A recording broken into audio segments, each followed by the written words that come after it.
Sa episode na ito, ating pag-uusapan ng isang basic fundamentals na madalas nakakalimutan nating gawin.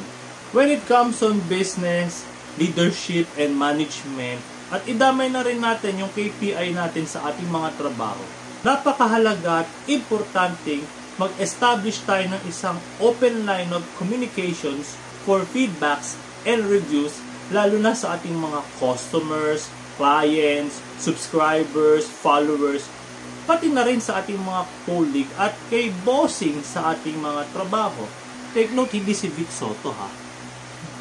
Kasi ito ay safe haven or avenue para ma-streamline, ma-analyze, mapag-aralan at ma-identify ang issues na kinakaharap sa ating output or outcome para ating ma-improve o mapagbuti sa mga susunod na panahon at masolusyonan ang mga problema na hindi na dapat pang maulit pa. Kadalasan hindi ikaw, ako o tayo ang unang nakakakita ng mga lapses, shortcomings o mga pagkukulang. Minsan or palagi rather, ibang tao or entity pang nakakaranas ng hindi maganda, di kaaya-aya o pangit na tagpo tulad ng poor or low quality ng iyong produkto, maging sa improper handling or unprofessional execution ng isang serbisyo. Para makatulong ito sa pagdagdag ng efficiencies and better productivity, kinakailangan ang lahat ng report or feedbacks and reviews ay nakasaad sa tatlong aspeto. Kinakailangan ito ay constructive, factual, at higit sa lahat, may saysay o sense ang pagkakasalaysay nito. Ibang usapan na lang kung ito ay derogative, libelous, o mapanirang turi, life-threatening, at too much personal na yung pag-atake. Yan, pwede ka na maghabol dyan sa usaping legal. Kung tutusin, hindi naman lahat ng feedbacks and reviews ay dapat i-apply o gawin. Kinakailangan lang natin i-scrutinize o piliin alin dito yung mas mabisa o realistic tsaka practical na paraan. Ba kasing iba dyan mema.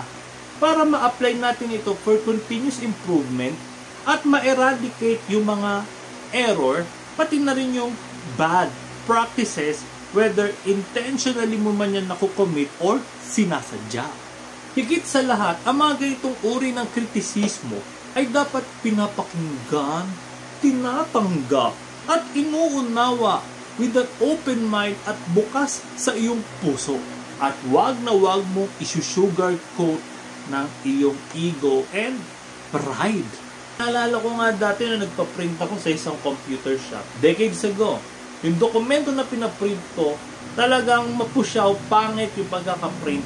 Tapos nireport din sa may-ari para ulitin yung pagkakaprint. Aboy, sagutin ba naman ako na kung hindi ka satisfied sa gawa namin, dun ka sa iba magpagawa. Hindi lang ikaw ang customer namin, hindi ka kawalan. Kung ganon, kabulok ang iyong mindset, I'm telling you right now, you're leading yourself into a failure. Tandaan niyo hindi mabubuo ang 1 milyon o 1 bilyong piso man yan kung kukulangin ka ng piso o kahit 5 duling. Lahat naman tayo ay gutom, uhaw, at nagnanasa na mag-improve o mapagpabuti pa yung mga ating ginagawa o yung mga sitwasyon sa ating mga ginagawang sistema para makamit o sa madaling salita, sumakses sa profit, promotion, accomplishment, o maging sa legacy. If may hindi na effective sa sistema na iyong ginagawa, perhaps this is the right time para humingi ka ng feedbacks and reviews sa mga taong nasa paligid mo. Whether comments, suggestions, or violent reactions. O may natutunan ka na naman ba? Siyempre, knowledge is priceless.